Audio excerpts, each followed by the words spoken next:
আসসালামু আলাইকুম। আমি আব্দুল কাদের, একজন প্রফেশনালি মোটর গ্রেডার অপারেটর। আমি আপনাদেরকে শেখাবো যে কিভাবে আপনি মোটর গ্রেডার চালাতে পারেন। প্রথমত আপনার বাম পাশের যে সর্বশেষ লিভারটা আছে এটাতে যদি আপনি নিচের দিকে চাপ দেন তাহলে পুরো ব্লেডটা অর্থাৎ লেফট সাইডের বাকেটটা পুরোটা আপ ডাউন করবে। এটাতে আপ, এটাতে ডাউন। তারপরের ঠিক লিভারটা পুরো ব্লেডটা বাম সাইডে যাবে এবং ডান পাশে আসবে। আপনি লক্ষ্য করেন, যদি আপনি এদিকে টান দেন তাহলে পুরো ব্লেডটা ঢুকে যাচ্ছে, এবং যদি আপনি সামনের দিকে চাপ দেন তাহলে পুরো ব্লেডটা বামের দিকে বের হয়ে যাচ্ছে। তারপরের যে লিভারটা আছে এই লিভারটা দিয়ে আপনি পুরো ব্লেডটা সুইং করতে পারেন, অর্থাৎ মুভ করতে পারবেন একদিক থেকে আরেক দিক। আপনি নিজের কাছের দিকে টান দিলে পরে ব্লেডটা ঘুরে ঘুরে সামনের দিকে যাবে, এবং যদি আপনি সামনের দিকে ধাক্কা দেন তাহলে আপনার অপোজিট সাইডের যে ব্লেডটা আছে এটা সামনের দিকে যাবে।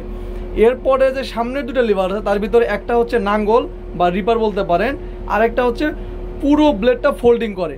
আপনি লক্ষ্য করেন, যদি সামনে চাপ দেন ব্লেডটা খেয়াল করেন পুরো ব্লেডটা কিন্তু ডাউনে যাচ্ছে, এবং উপরে চাপ দিলে পুরো ব্লেডটা ঠিক উপরে উঠে আসতেছে।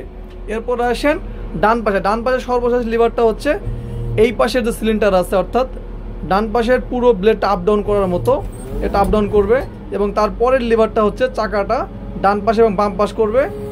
এরপরের যে লিভারটা আছে পুরো সেটটা, অর্থাৎ আপনার ব্লেডের যে সম্পূর্ণ সার্কেলটা আছে সম্পূর্ণ সার্কেলটা লেফটে এবং রাইটে করবে। আপনি কাছের দিকে টান দিলে রাইট, সামনের দিকে লেফট। আর এটা না চাকার দরকার না, এটা হচ্ছে আর্টিকুলেশন অর্থাৎ বডি।